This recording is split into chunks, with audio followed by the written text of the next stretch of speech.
Hello and welcome to the first session of Producing in Pandemic in the year 2021. Welcome. We are starting on time to honor our friends who are here with us. These are our digital communication agreements. We like to start off with those just to make sure we are all on the same page in terms of how we are communicating with each other. I'm going to hit stop share on the screen and say hello to everyone. It's so lovely to see your faces. So we will begin with doing our survey introductions from around the world. Please introduce yourself. We do a decolonized introduction. So if you can, let us know where you're coming from and give us a land acknowledgement. We're asking you to do an access check-in where you let us know anything we need to know to make the space more accessible to you. And if all your access needs are met, you just say, all my access needs are met, because we all have access needs. We're going to be doing a visual description, and that's a favor not only to our participants who are blind, but also to our participants who are participating only through an audio feed. So it's very useful to do a visual description and try to keep it accessible in that way. And the last thing to keep in mind is we do a relaxed meeting, y'all. This is a lab. This is not a performance. So if you want to have your camera on, your camera off, both are fine. We invite you to keep your mics muted when you're not speaking. And that's so our recording for our asynchronous participants will remain clean and they will be able to hear it. I will get us started in our introductions. I'm going to invite you to put your name in the chat. And that's the order that we will go in. So I'm not calling on folks. And I'm not asking you to call on anybody. We're going to take agency and call on ourselves. So just put your name in the chat, and that's how we'll order ourselves. And then the last thing, so much, right? The last thing to say is, what are you excited about? What are you working on? It's the beginning of 2021. So I'm willing to give a little bit more real estate in today's meeting because I want to hear what your challenges are and what your discoveries are and what your excitement is for this upcoming year.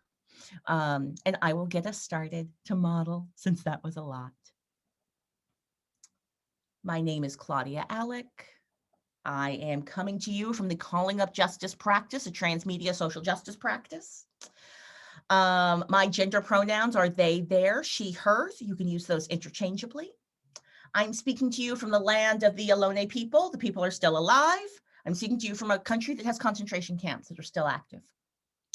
I am an African-American woman with a afro, sort of brown afro, and I am sitting in front of a projected background of a black box theater. I believe this is Memphis, Tennessee. I picked this black box because it has a little pink scrim behind me and I like the color. And then there's also a mysterious Black Lives Matter sign floating in the background. Challenges. Oh, well, I will say this was a delightful discovery. I've spoken before in past gatherings about how it feels harder to audience in the community. And I realized that's actually one of the things I desire out of my theater. I go to the theater to see my friends. And I have created lazy life habits. The lazy life habit of just not needing to call up a bunch of people and schedule something. I'm going to see them at the play. We're all going. I'll see them there. That no longer exists. I have to do the executive labor of organizing people and picking a date and us and doing that. It just takes more intention. It takes more labor, but it's so delightful when it works out. So I had several really fun watch party experiences over the break, some of which I organized, some of which colleagues organized. I have a colleague who does watch parties, like view parties of film and television. And she's been doing this for years. Like this was pre-pandemic. She's part of my disabled community. And she's leveled up. She's using some different programs. I'm excited. All of these different platforms, they're understanding that we want to watch together. And so each platform is coming up with its own bespoke watch party ability. I'm excited to see where it goes. And the challenge is scheduling, folks. And the excitement is when it works, it's really fun. That said, I feel like it also requires some additional equipment, computers and stuff. I find it easier to do because I've got several computers. I don't know how to make this work for my friends who are trying to join me and they just have their phone. And in terms of that final 2021 challenge question, according to my research and all of the stuff I've been studying, it seems like we're in this, at least in the United States, we're in this producing paradigm for the next year. So I'm here for the next year to continue developing these new skill sets, developing these new things, but also I'm interested in what's going to develop this year. Like, what are the new ideas, new spaces, the things people have been incubating in 2020 that are going to manifest in 2021? So I feel like this is going to be a year full of field trips and studying, but it's definitely challenging my ability to forecast accurately because the field is changing deeply. All right, that was my long check-in. Happy New Year. Whoever wants to go next, please go right ahead. Check. I signed up to go next. Sabrina Hamilton. I use the pronoun she, her, hers. I am coming to you from the snowy lands, traditional lands of the Nipmuc and the Pocumtuck people, now known as Western Massachusetts, Belchertown to be exact. I am a 65-year-old woman with long, straight white hair and bangs that are definitely getting into my eyebrows these days, and sitting in a peacock room, and I am dressed in an olive turtleneck and a mottled olive cardigan. My access needs are met, though I'll probably go get another cup of coffee. I, in watching stuff online around the holidays, couple of things. I've noticed that for me, dance seems to often be doing a better job, but often it's taped with sort of higher, they're usually pre-taped, and they're pre-taped with multiple cameras and pretty high production values, the stuff that I'm seeing mostly. But the other thing I'm noticing is, like, I was watching Manual Cinema's version of Christmas Carol, which is, for those of you who don't know their work, they use sort of shadow puppetry a lot in lots of different ways. So they've been doing almost a digital format, although when you see them live, you see them making it also. So you're seeing sometimes behind the screen and in front of the screen and all those kinds of things. So all the strings are exposed, which is one of my favorite devices, where you show the strings and it becomes even more magical. It's like, yes, I have something up my sleeves. But what they had to do sort of to the plot of Christmas Carol to get it into a Zoom sort of format in terms of time is missed a whole lot of the story, and a lot of characters. And so they're real compromises, I think, with due to sort of a screen-based attention span, for things that are very complex ideas that take more time to unfold. And I'm worried that, like, so many things have become sort of lightened intellectually, like, we're even getting our news light, that when theater starts to get light that way, that is concerning to me.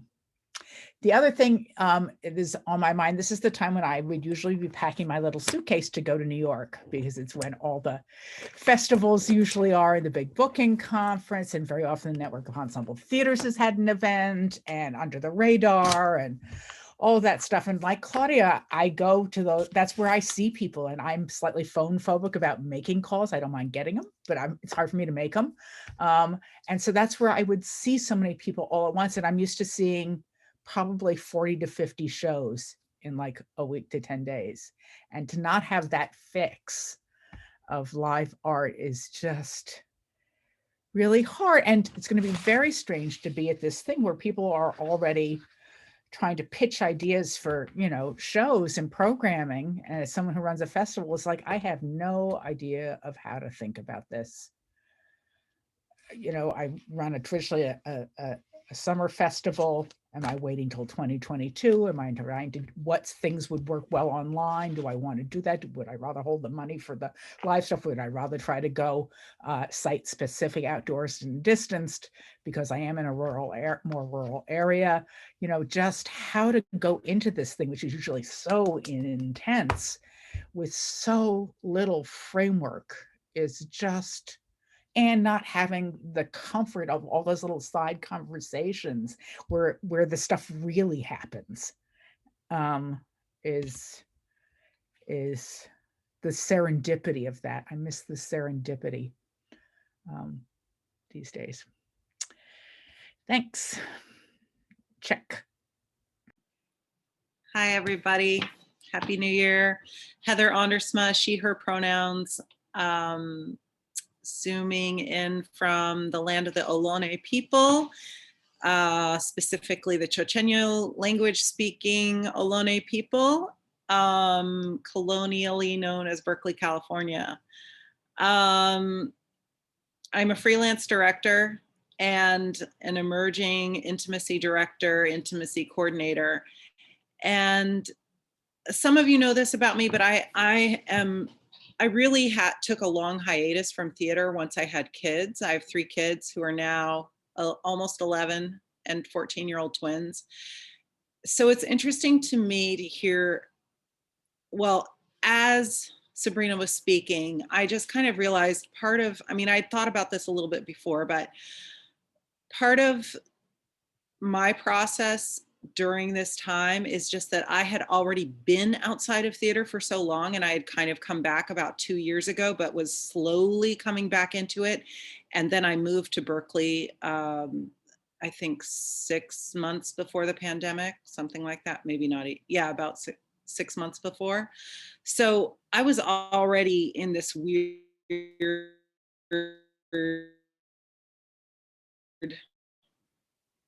liminal space, if you. Pandemic has just kind of extended that, my very slow reentry into theater. I really appreciate this community, the intelligence and generosity that is here. It's priceless. And I didn't really express that so much in our last meeting, which was when people were really expressing that. But I just want to really express my thanks to each one of you for making this such an amazing space. I had 2 small discoveries in our 2 weeks, in our mini hiatus. I was watching Creation Theater's Wizard of Oz, and I feel like they are a company, they did a Tempest over the summer that I didn't get the opportunity to see, but I heard that they really include the audience, and they pull from the audience. Some of their shows, they've made audience members characters. And I was surprised that during that show, there was a cranky audience member whose name was mentioned, because the Wicked Witch of whichever one is alive, the West, is talking about her friends and is mentioning people who are watching. And this audience member instantly in the chat, do not mention my name, after it had been mentioned. And then went on to, what else? She said something else. Oh, she said, is this going to go on like this for 2 more hours? Oh my gosh. And then they disabled the chat. And it was like, you bitch. First of all, how can you do that to these poor performers and creators? This was their closing performance. And then it cut off the chat for all of us. And I just thought, what other option was there? Was there another option to deal with this person? I mean, of course you could privately chat her. It was a drag, because I was like seeing this with another person, like somebody in England. This is their hometown company. And then we started using WhatsApp, but it was a bummer, because like people, our chat was cut off because of this other unhappy audience member. I mean, I understand if that person didn't realize that that's kind of how this company works. Maybe there wasn't enough education of the audience ahead of time. Like, I was fully expecting that, like, get ready, be camera ready, you're going to be on stage too, but obviously this person just wanted a nice, quiet, anonymous experience. And then my other little discovery was that I saw I guess 2 plays with other people. And although I'm sheltering with many people, they usually don't want to see theater with me, which is fine. But I love the chat. I love the chat. I use the chat. I connect. I feel like that is I love to connect on the chat while I'm watching things. But when I watched with other people, like in person, live with my family or whatever, then I didn't need the chat. I was like, anyway, that's me, check. Good morning. My name is Elissa Stebbins. I use she, her pronouns. I am speaking to you from the land of the Ramaytush Ohlone folks. My access needs are pretty well met. I may need to turn off my camera a bit. And it looks like because of the rain and the wind that we are experiencing here, my connection is a little spotty. So I may freeze a smidge, or I may ask for clarifications in the chat for things that I miss when things happen. I am a white woman with brown hair, bangs, braided 2 braids today, pink glasses, blue sweatshirt that says "Hello Sunshine." Irony. I am sitting in front of the shortest, fattest Christmas tree I could find, and an orange couch in a blue room.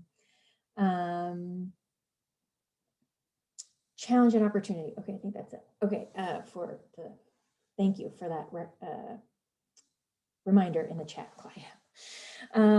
Challenges, so I am co-founder of Analog with Rebecca Pingree, and we are working on a couple of things. And right now, the challenge that we're running into is exactly what you guys have been talking about, this sort of trying to visualize what this year is going to be, how much people want to be involved, how much bandwidth everyone has left. One of the things that we are sort of talking about right now is a Zoom piece that was created specifically for Zoom to look like a Zoom meeting, and trying to break that format, and what are the possibilities of bringing that into a physical space? What does that look like? Which is actually pretty exciting. I think there's some interesting things there for us. The other thing that is both a challenge and an opportunity for me at this time, like Sabrina, the last 2 years I have left at this time to go to Italy to do mask and physical theater training. And last year we built a show, and then we got 1 performance in before everything shut down. And the hope was that this is a show that we would come back every year and play and tour. So a big part of the challenge is mourning that loss and that sort of pattern of impetus, I guess, of a reason to move forward and change and learn and grow. The change in physical space that really helps me a lot with changing my mental space. And the opportunity is the challenge and opportunity now for me is to like trying to create a physical practice for myself. I am generally not great with building my own structure. Creating my own containers is hard for me. I work very well in other people's structures. So this is part of, and it's, yeah, and part of the reason that that's presenting so forcefully right now, I think, is because there is this sort of glimmer of, well, maybe next fall or maybe the end of next year, there might be a chance for us as Analog to start meeting in person and start to build work, and wanting to be ready and feeling right now completely unready to dive into physical work because it's I just haven't built myself that practice of keeping up those skills.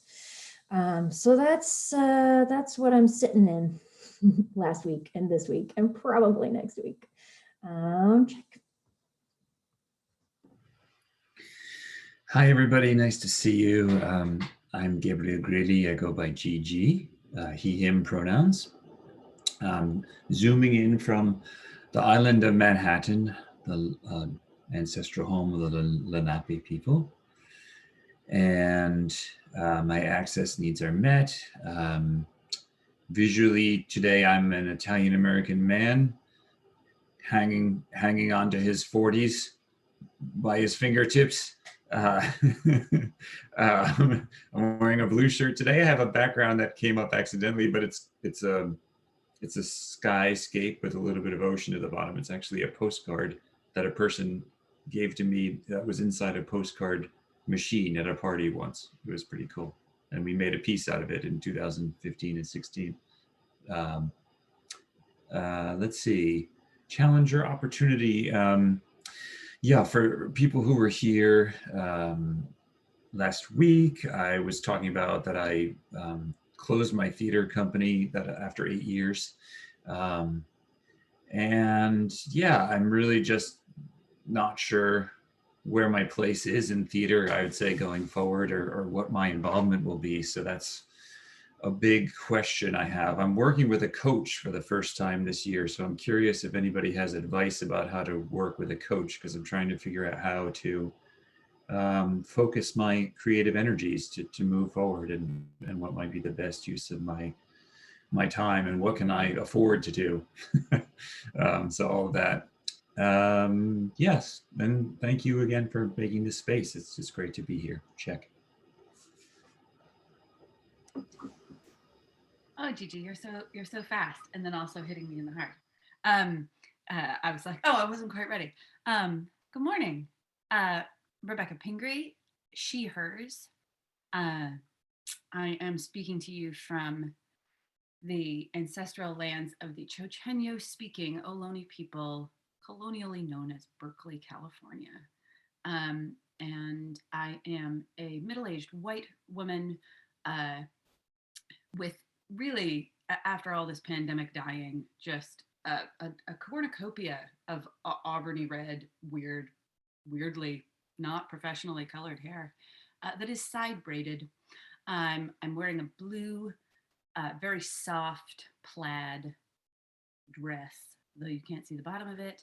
And I am sitting in a white room with some wood furniture, but less of it than usual because I'm still in the process of moving, though I've been given a reprieve to maybe as late as February 1st of having to be out, which is both good and bad.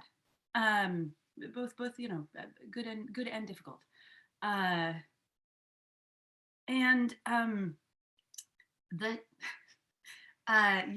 The challenges and the discoveries, like, they all go hand in hand. And one thing that's so beautiful about this group is also just every time I arrive and listen to people's check-ins, there's always this thing of I feel like the check-in version of Bottom in Midsummer Night's Dream, where I'm like, that is also my check-in. That is also my check-in. That check-in, that is actually exactly also, that's exactly also what's happening with me. I would say that, except that you said it already, that. But in addition, the challenge that I'm dealing with right now, there are my usual challenges of time management while trying to move, and time management is common. The addition of moving makes it extra difficult. The challenge of just also kind of once again being in a space where I've been kind of quasi nomadic for almost a decade now, but actually I didn't think I was going to be in this space very long, and I was here over 4 years on and off, just not, but it meant that, like, for more than 4 years I had a place to put my things where the things weren't getting kicked out, and that is like what that does to me as an artist is really interesting, the kind of lack of stability and this thing of like as somebody who also makes physical things, it's hard to be like, yeah, but what tools, like I'm gonna need, well, I have this box of clay and I'm gonna need the wheel to do that. And I have several sewing machines, but I'm gonna need at least 2 of them if I'm gonna be making puppets over the, like, and just trying to do that math without a space of like, of not being like, and I will be, yeah, is tricky. And then just lately in the realm of technology, feeling like both joyful that I keep being exposed to new things and like so old. Like I've been hanging out the last couple of days on Discord. And it's been so fun. I've had so much fun. And I'm just like, this is basically like Slack, but with more functions, but also black, because we have to be cool. But also like uh I just feel so, I just feel so old. I don't know how else to put it.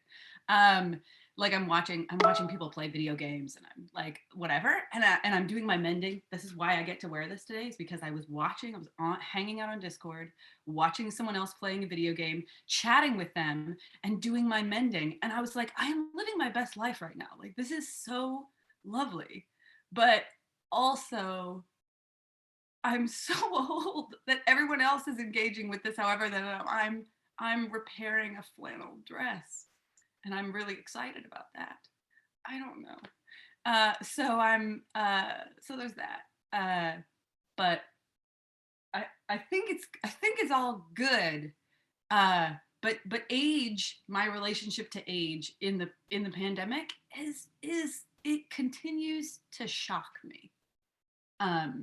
And the feeling of, oh, I may never get to do any of those things that I wanted to do. I may age out of lots of things that were on the like things that I physically wanted to do or roles that I wanted to play or like whatever. And just really having to look at my own face a lot and go, yeah, you are not that age anymore, girl. Anyway, feelings, just lots of feelings. And that's me. Check. Thanks, Rebecca. Hi, folks. My name's Tanya Newmeyer. I use they, them pronouns. I'm zooming in from the traditional territory of the Huron-Wendat, the Haudenosaunee, the Anishinaabe, the Petun, Mississauga of the New Credit, meeting place of many Indigenous people, past, present, and future, in what's colonially known as Toronto, Ontario, Canada.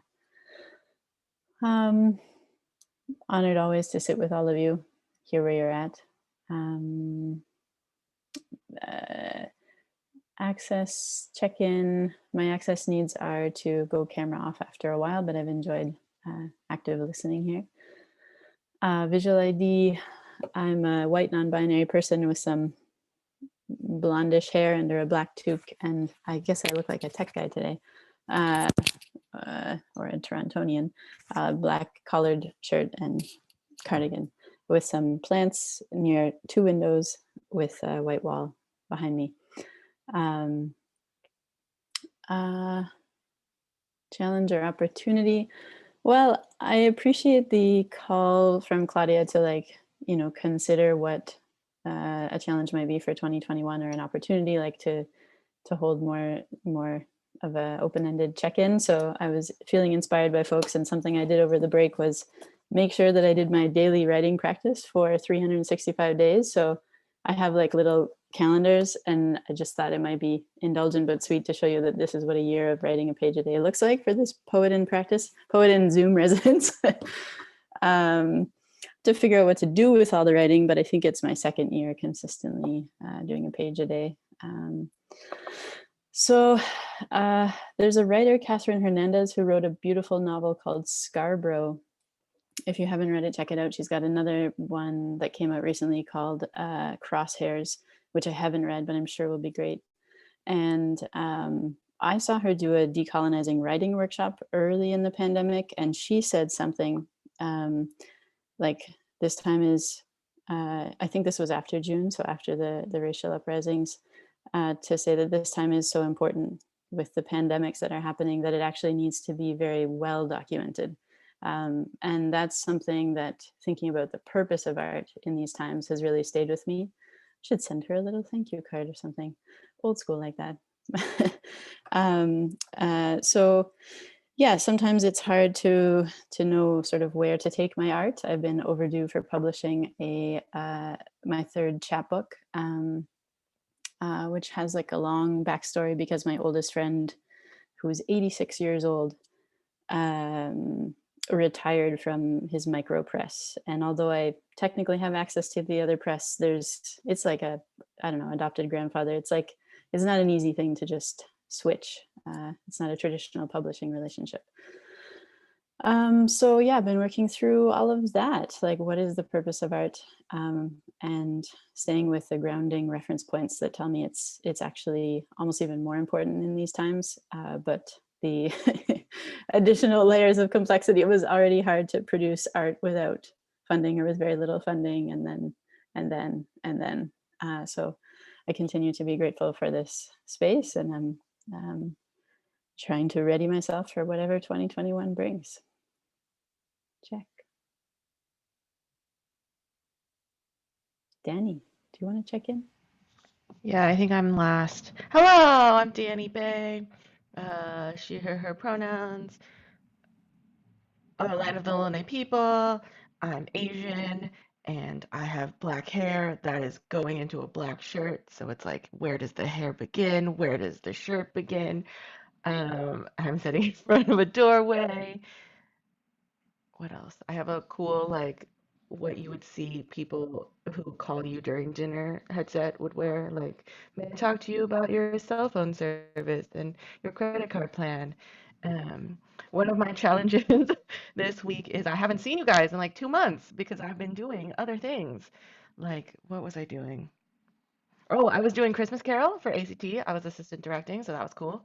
I got to have opinions, which, like, as we all know, stage managers do have opinions, but we sit there silently, and like assistant directors get to tell their opinions. So I had to tell my opinions, so that was really cool. And I'm actually gonna today talk you through one of the things that we used to help us, because we did a audio drama version of Christmas Carol, and um, we had all of our students in remote locations, so like Hawaii, Connecticut, here, and we all recorded them and then edited it all together to create what we had. So I'm going to show you that software, and then I'm going to just play you a little clip so you can hear what it was like. And then I did Songs for a New World at SF Playhouse, which was completely different because we rehearsed via Zoom and then we went into the space. So I got COVID tested 5 times in 2 weeks. That was super fun.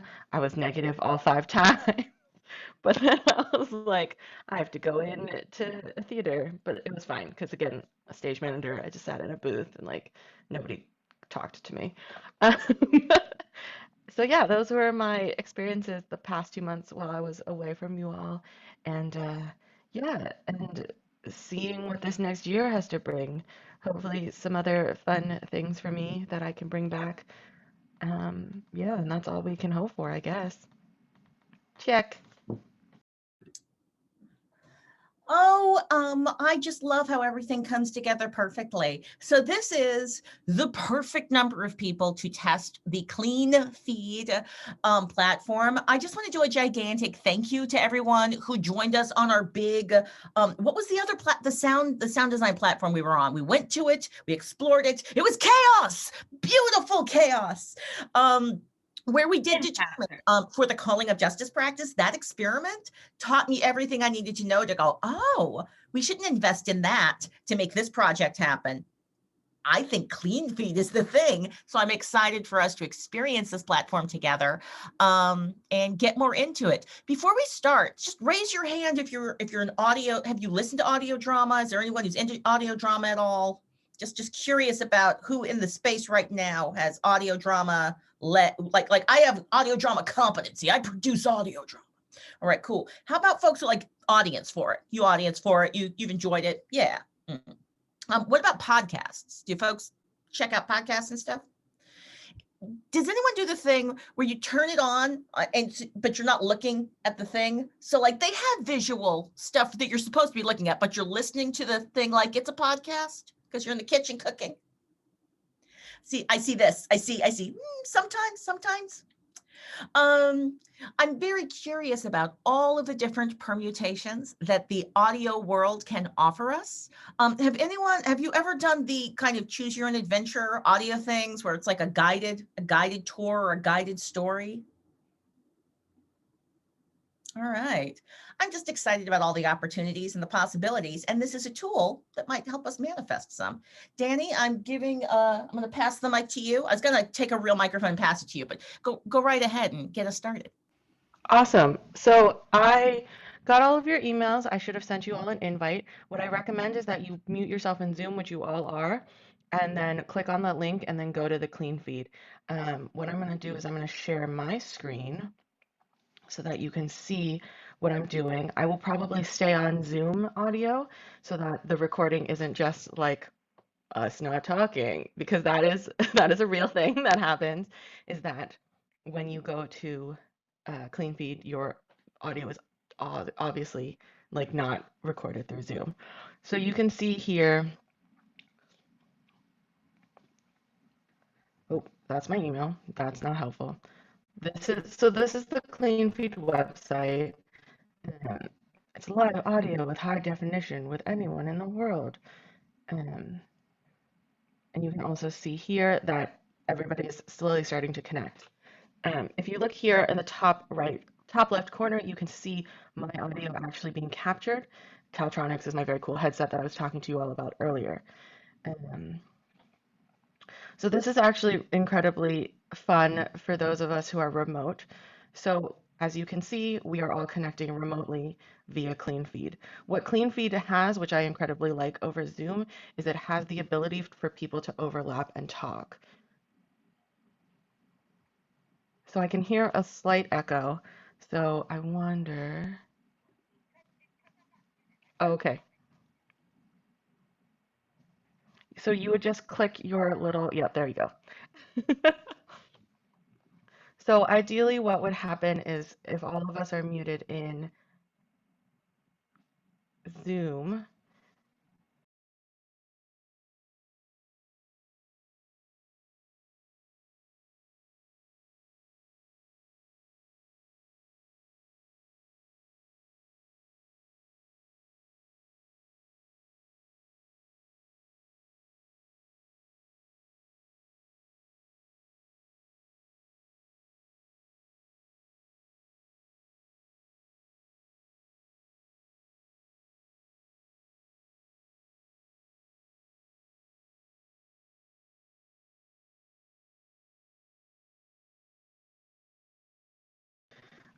so yes, so Zoom inhibits your audio and Zoom also does not allow multiple people to talk at the same time. So what we were able to do in carol rehearsal was we had our Zoom up and we had clean feed up at the same time. So we were able to talk over each other like we would in a real life scenario, but not have Zoom try to mute us all out or like kick us off. We also were able to sing. We also were able to um, yeah, just to have that ability, which is very nice. So we could see each other in Zoom, but we used CleanFeed's audio. I also used CleanFeed's audio during SF Playhouse because it was a musical, and so we were able to all sing at the same time as well. There was a slight lag, I will admit to that, but it is not as bad as Zoom's lag. Zoom's lag is about 5 to 10 seconds long, and CleanFeed's is about 1 to 0.5 seconds, which, as we all know, makes a huge difference. We are working off of the free version, so anyone can go up and get their own clean feed. All you have to do is sign up for it, and you can get the pro edition if you are interested in investing in this long term. It's $22 a month.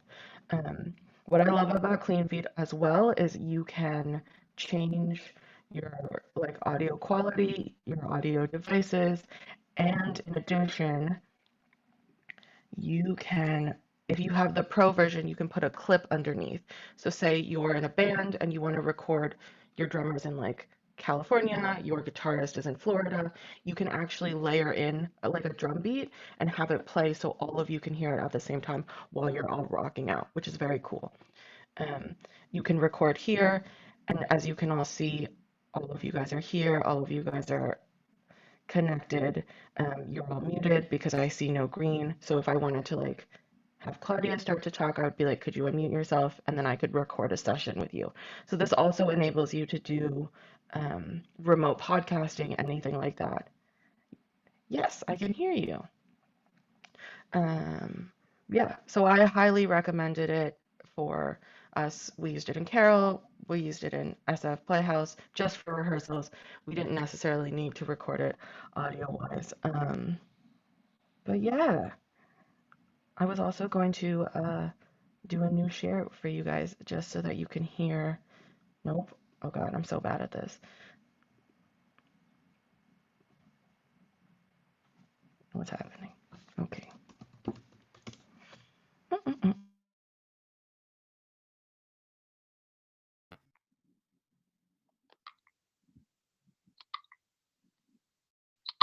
What's happening?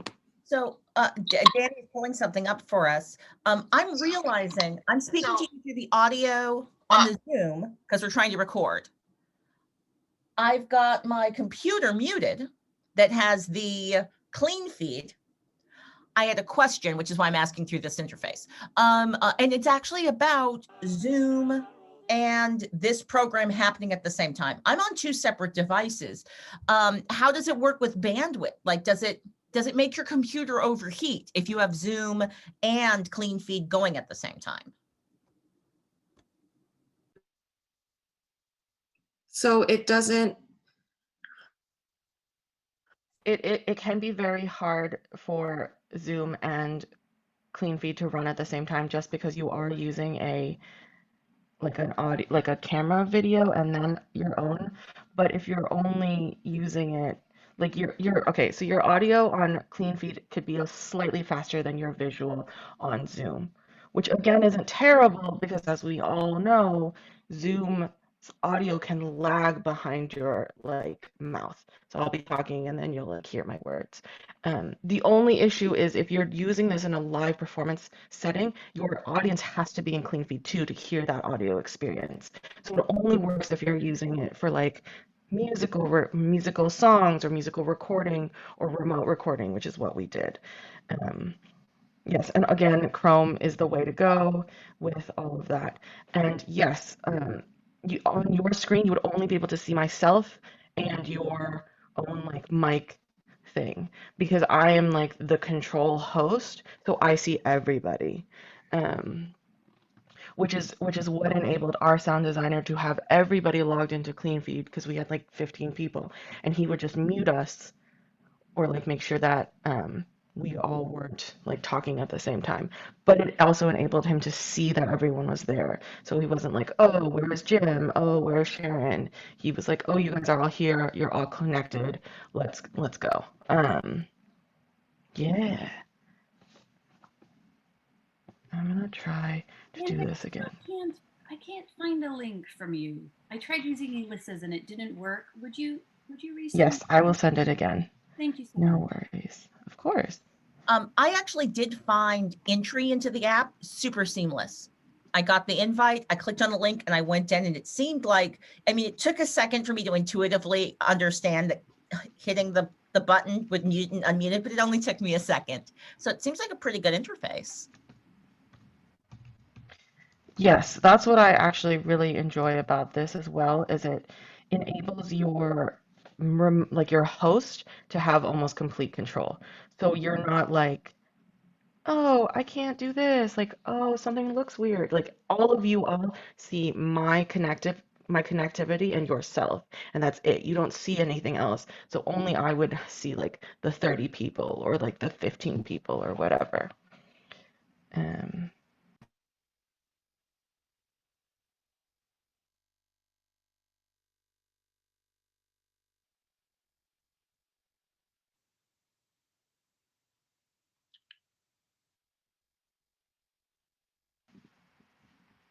I have asked to unmute Danny. I believe there is a way in Clean Feed if you're on the Pro Edition to unmute people and mute people because that's what my sound designer did. But I don't know if that's a possibility in the free version. I think you have to, in the free version, you are captain of your own muting and unmuting. You can be captain of your own nap time. Um, As we can all see, I'm having life Zoom problems. Well, and that's the fun part of doing these exercises. Testing a platform remotely always takes more time and is very complex. And testing a platform remotely with Now about mine is a thing. I'm going to try to see if I can share my computer sound. Okay. Can you hear something? money. Yes. What is that infernal sound? Sounds like That's familiar. Christmas. Stop that! Stop that music, I say! Humbug! Do you hear me? Join the triumph of the skies, with angelic hosts proclaim, Christ is born in Bethlehem. Hark the herald angels sing, glory to the newborn King. So so that was a section of Hark the Archangels Sing from our Christmas Carol. And so we had 2 people in San Francisco in 2 different houses, 1 person in, 3 people in San Francisco, 1 person in Maryland. And then Jim was in his own house in Berkeley. So again, when we recorded it, there was a little bit of lag for all of them. And then our sound designer was able to sync them all up. With Clean Feed, I love it as well, because if you download it, you can download it straight into your computer. You don't have to. So for Aurora's show that I did, oh God, what did I do with them? The flats. We all recorded into the computer, and then they saved it, and then they recorded it out to Dropbox, and that was how we did it. But with Clean Feed, you can all record at the same time, and then it'll go straight into the host's computer. So there's no worrying about like watching your file get smaller and then go into the air and then come back to you. It's literally going straight into your computer with you. So that gives another element of like safety, I find. Yeah.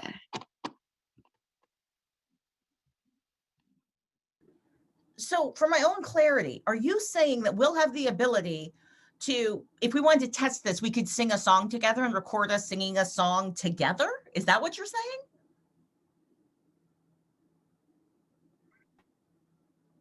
God damn it. Yeah, pretty much. All right, I heard you say pretty much. God, what's happening? Yeah, so ideally, yes, we would all be able to sing a song together. I could record it onto my host computer, and then we would have the file through Clean Feed. So the recording you just played for us from, that was ACT, the Christmas Carol we heard. That was recorded all at the same time. Did they add the musical track later? Yes. Yes. Okay. Interesting. But for us, we did a very convoluted way of doing this. There is a world in which Jake could have played the musical track underneath us, and they could have all sang with the musical track as well. We did it where they were all listening to their own music track, and we all started it at the same time, and then they sang. So the only thing that was coming through was them singing. So there was also like a little bit of lag depending on like person going like this.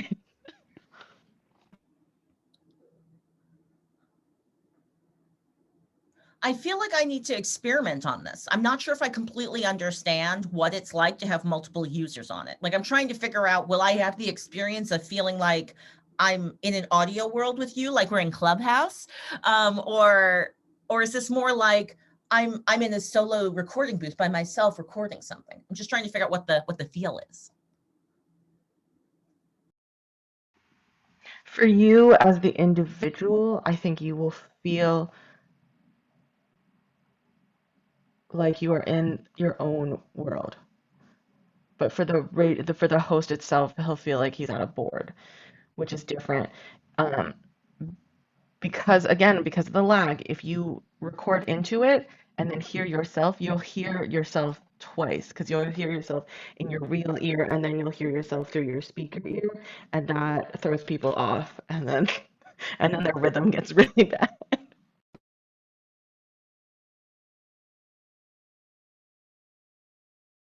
So yeah, so as a singer, there. Oh no, something's happening.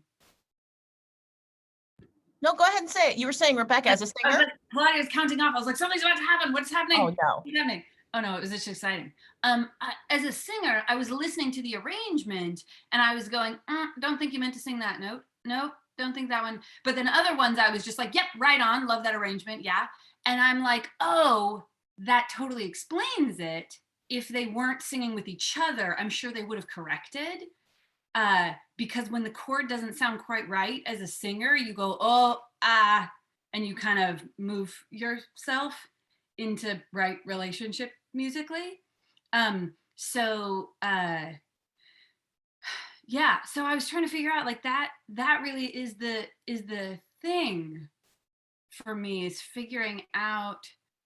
It's really hard to give people recording training. Like I just went through doing this collaboration with England musically, where it's like all of us would have been able to sing if we were physically in a room together, like we would, or play whatever, that even though the level of singing experience or the level of instrument experience was kind of all over the map, there's a thing where when you're all in a room together and you can listen to each other, that then you can, there's a level that you can kind of arrive at with listening that just is greater than anyone's individual skill. And it's much better than that if you actually have skills, but like that there's a way that presence in a room together. And if you have experience in a recording session, if you like lay the tracks where like if you have a bass singer who's able to sing by themselves, then at least the person singing after them can sing with the bass singer, and then the alto singing after, or or you do it in the other direction or what have you. But like then at least you're assuming that everyone recorded accurately, you're able to kind of match your performance to the other ones instead of this sense. In this case, it works really well because it's background and it's also like carolers outside, where you're like, no, inaccuracy is part of the charm. Like it's fine. You're not supposed to be listening to it with the same level of scrutiny. But it's a thing that I'm really struggling with because most people don't have those recording skills. And then how can we do it so that you can actually like also tonally match people is just like, ugh.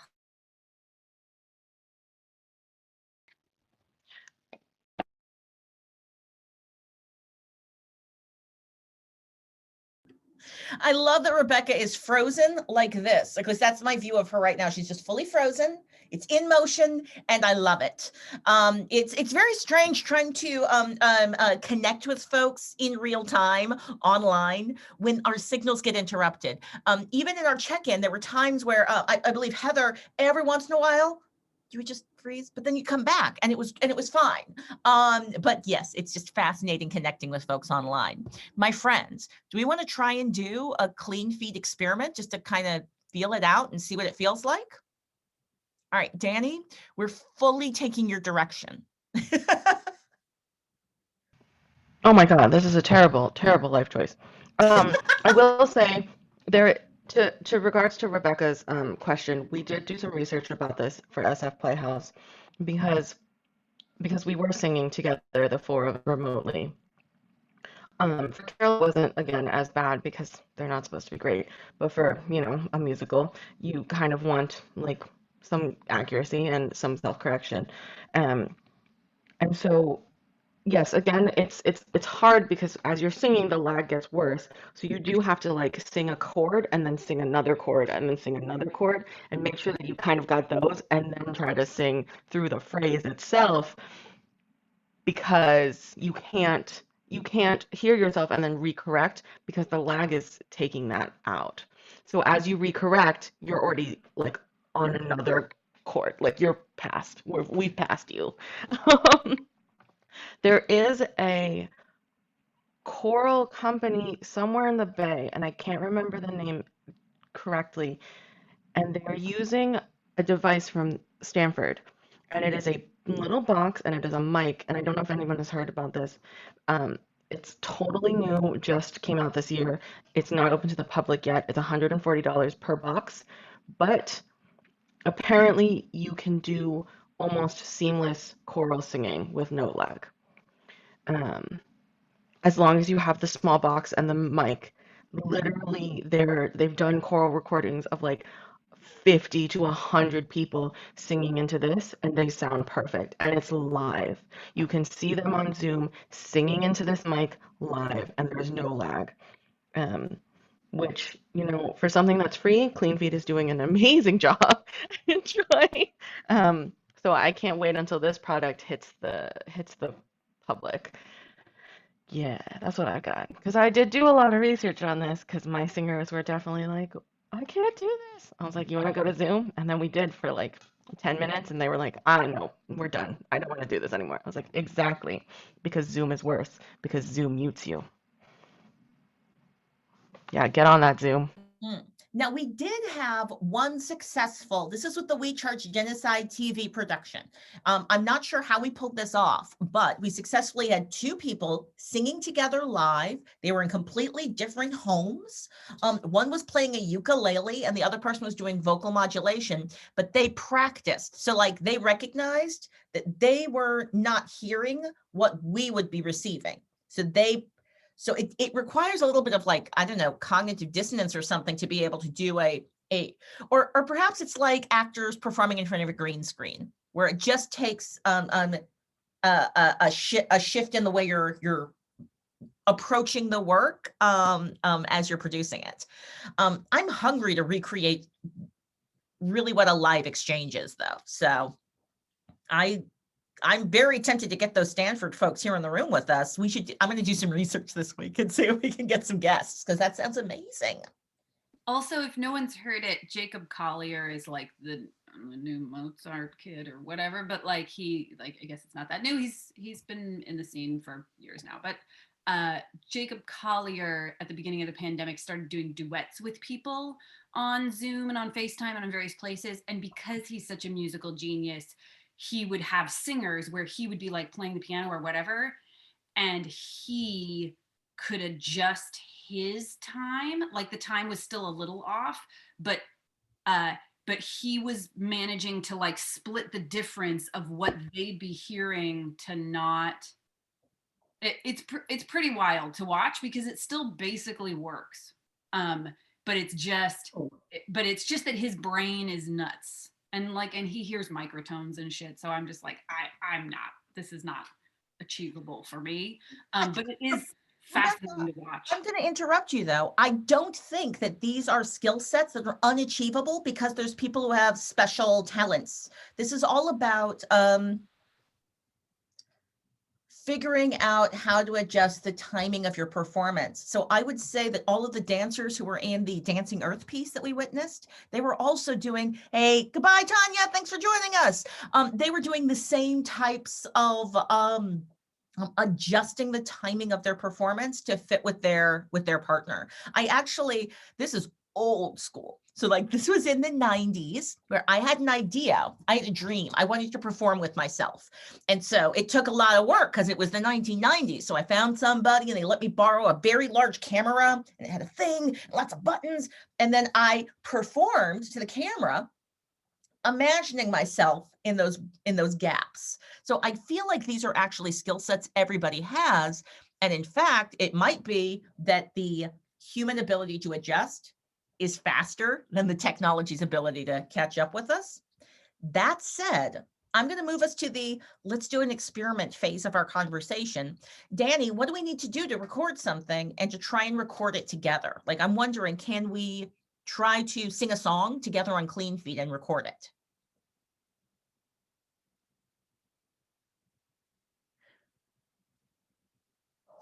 Okay, this is exciting. Sure. All right. Yeah, sure. So Okay, so everyone should mute in Zoom. So we're going to go to clean feed. Goodbye, recorded Zoom people. Sorry, Wait, you don't get to experience this. Danny, here's my question. Do I need to not only, oh, right, because I'm on two separate computers. I'm going to leave Yeah. I'm going to leave the audio on this.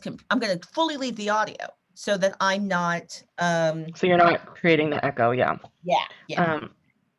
Yes, that was going to be my next suggestion because as we also recorded a lot of carol rehearsals, literally it's just us, our faces. There's no audio because What song should we sing, friends? Name a song. I think because we can't hear each other, we're only going to be singing with ourselves. I think we're going to need a backing track to all sing to. Yeah? Well, I'm gonna mute myself and then I'm gonna move to Gigi, good clean idea. feed and then let's see if we can all hear each other because we should be able to.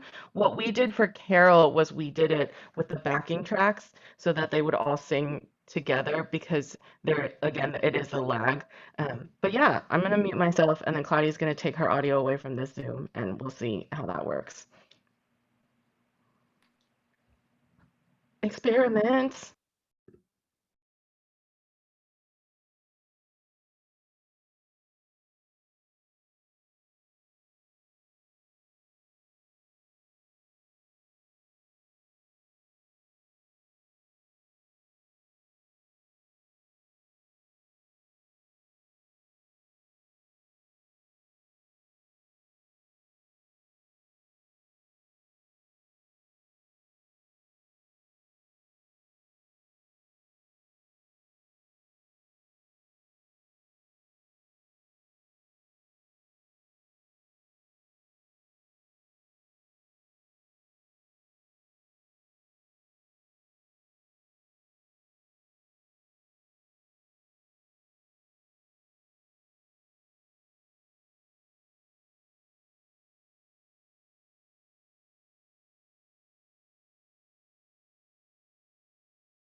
It has something to do with Claudia's Zoom because as soon as I mute Zoom,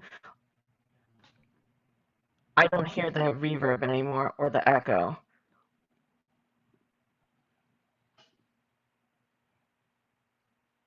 I can't hear you, but I can read your lips.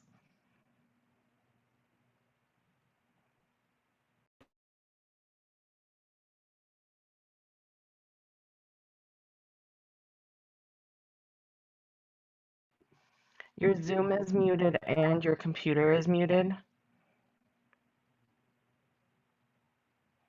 And And your computer sound is off?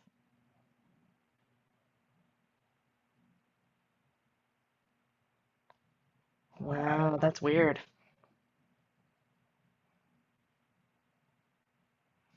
I can't hear you at all, but I can still hear the echo.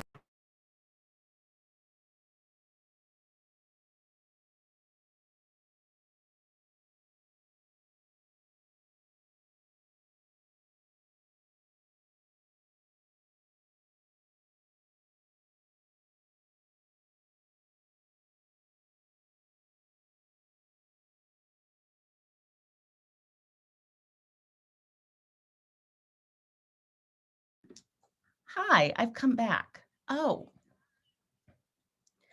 Yeah, you know, Danny, I think that this is your setup, maybe, because you're our host, our clean feed host. Maybe, but I'm muted in clean Why feed. don't you try fully leaving Zoom audio? Oh, that doesn't work. That doesn't work at all.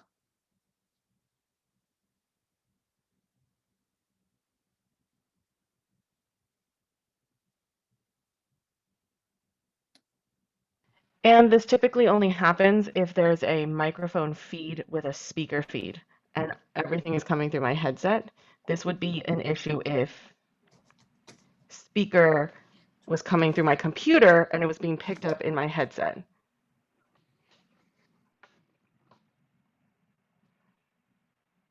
But I can still hear my echo.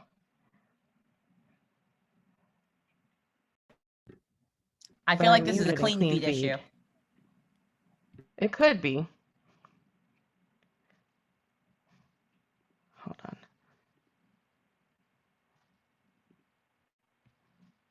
What about now? Can we hear an echo? Nope, there it is.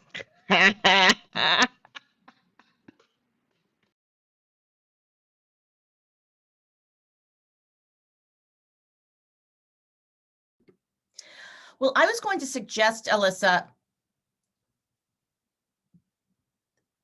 the cognitive dissonance that happens when I can hear my voice.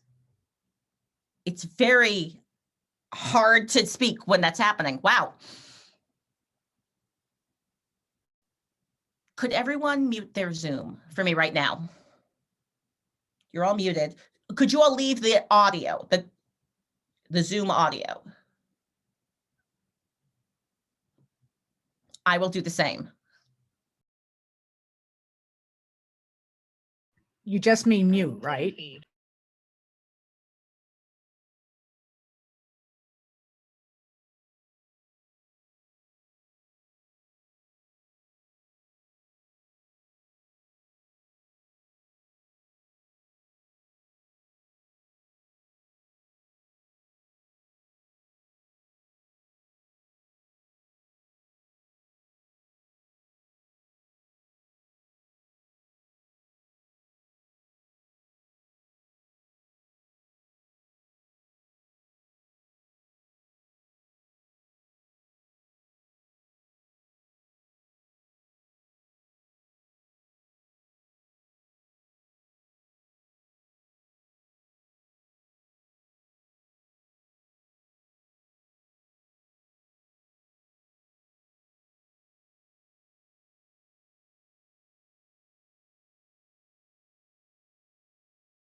Okay, I refreshed my clean feed.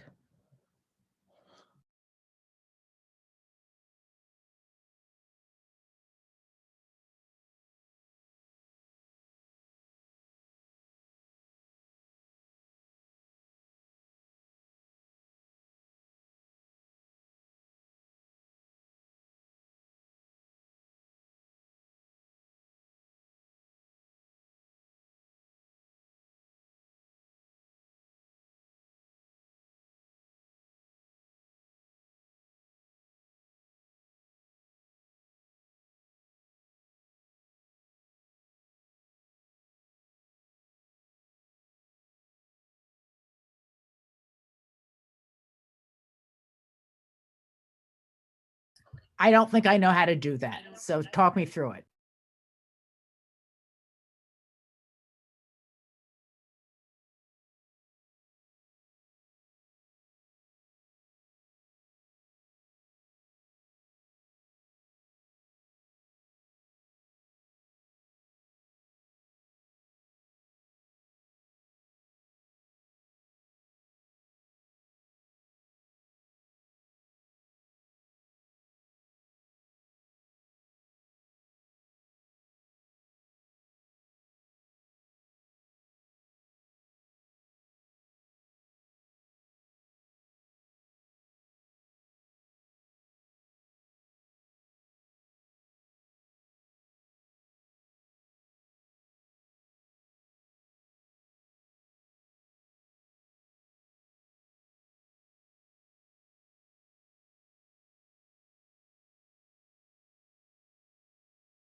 I have no audio here.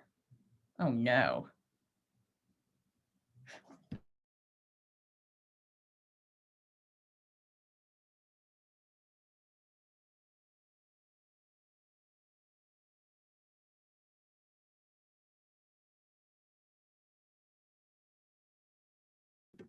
So I fully left clean feed, and then I didn't realize that we had no audio going through.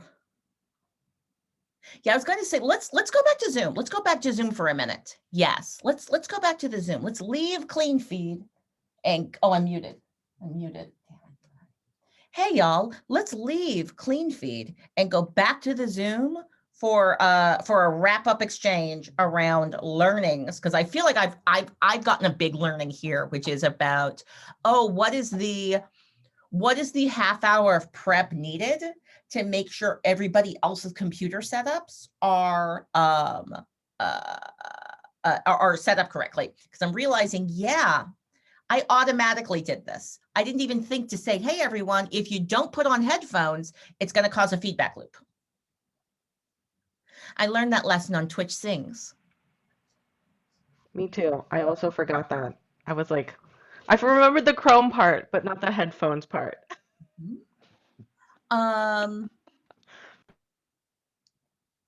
Yeah, so as much as I'm hungry to do a successful experiment on the clean feed platform, I recognize we all need headphones. Ooh, it looks like we all have headphones now, though. Well, that's exciting. Okay, all right. Do we want to give it one more shot? All right, let's give it one more shot. Okay, all right. Oh, and I'm fully in. I'm fully in. I'm in the clean.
Right?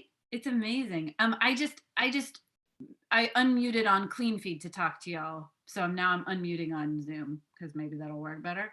I was just saying that the latency on Zoom is always going to be immense. So if we're looking at that visual, it's always going to be a problem. But if we all turn off of our cameras,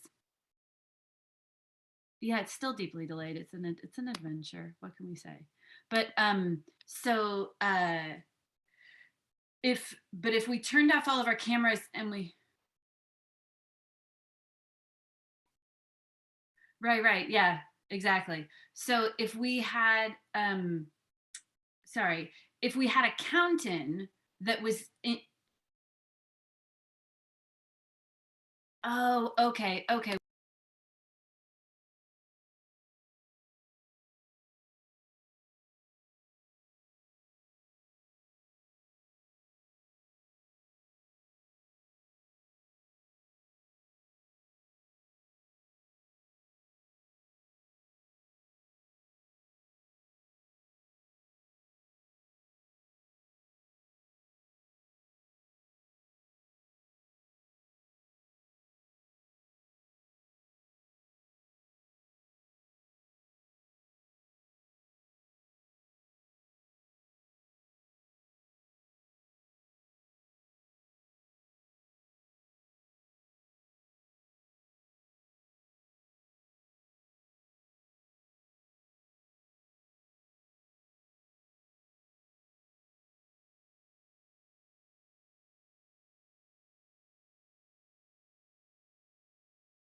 Let's leave Clean Feed and go to Zoom.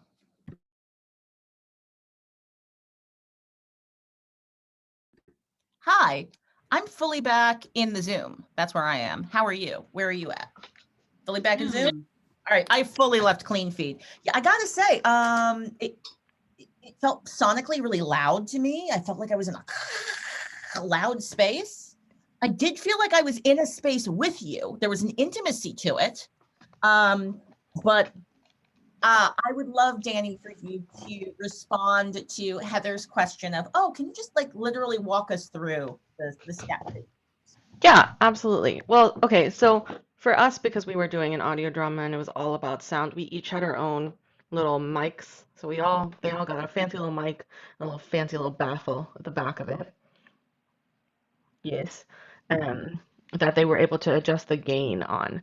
So every time we did rehearsal, We would all log into the Zoom first, and then we would make sure that the Zoom was connected to our mics and our headphones. So via the like, if the headphones don't have a mic issue, that wasn't an issue for our cast members because they all had their own like fancy person mic, and then they could wear their own like AirPods or whatever. And then we would turn on original sound, off original sound, so that the thing above your Zoom says turn on original sound. I don't know why we did that. There was something about like when you all talk at the same time, like that helps or something. I don't know. You'd have to ask my sound designer about that. And then we would all move over to clean feed. So with the pro version, you were able to like create a session or like a recording studio, I guess, name, and be like, oh, this is the recording session for Carol. And so he would only have to send us each an individual link like once. So it'd be like Rebecca's link, Heather's link, and you would just use that link every time we would go to recording/rehearsal. For the free version, you have to send it every 24 hours. So every 24 hours, the link expires. But again, free, unlimited connections, who cares? So then we would all go to clean feed. We would all do mic check.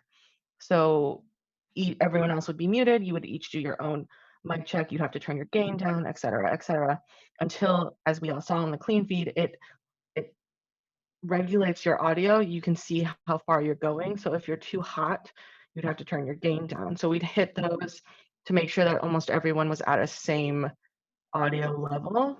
Sometimes that worked, sometimes that didn't.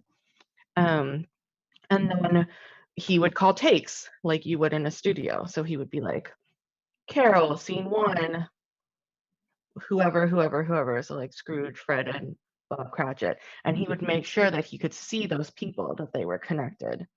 And then we would roll the take, and then we would stop, and then he would stop record. So it was nice for him because also each recording, so give me 2 seconds. I'm just going to share my screen really quickly. Each recording has its own little thing right here, as you can see. So it says Mary paused because we were singing Mary. So that clip was 33 seconds. In the pro version, you have the ability to download each audio file separately. So I could have taken each of your audio files separately and then listened to it again and been like, wow, many of you were off. And then I just edit that together. And then you can see at the bottom, it says Mary, Monday. I don't know why it says 11:18, but that's what it says. So yeah, so that was so then it's all just saved on one thing.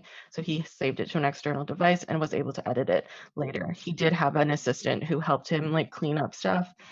And then we kept the script up to date for him so he could make sure he knew what he was doing. Yeah, that's pretty much it. Well, we're getting towards the time where we close out our sessions. I'm realizing this was all about us doing a lab style experimental, let's play with this particular platform and see if we can break it. How's it work? It might be interesting to invite the Christmas Carol team to share their way of producing their audio drama. There's a lot of different ways to organize these, and I'm always curious about who's doing the editing, what's the place of the director, what's the place of the stage manager, how much time does it take to edit from recording to final product, or are folks trying to create a live production that doesn't require a lot of additional labor to make it into something? So it feels like we've got some folks to invite to the space.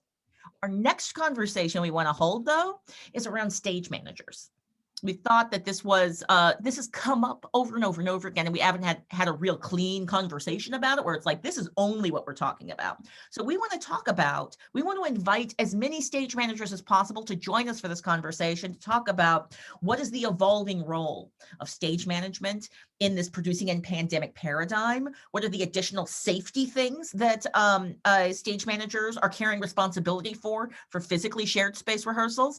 And then also, frankly, how is the stage manager being empowered or disempowered in this new digital producing frameworks? And I feel like this might also bring up some of the conversational points we're bringing up in terms of SAG-AFTRA and equity and union support. So I just want to invite folks to have a conversation about the evolving role of stage management in figuring out what do we really need to make sure stage managers are protected, and also what do we need to know to make sure we're collaborating with grace and efficacy and not asking someone to do something that is not their job. All right, y'all, I will hit stop on our recording. So goodbye, asynchronous audience.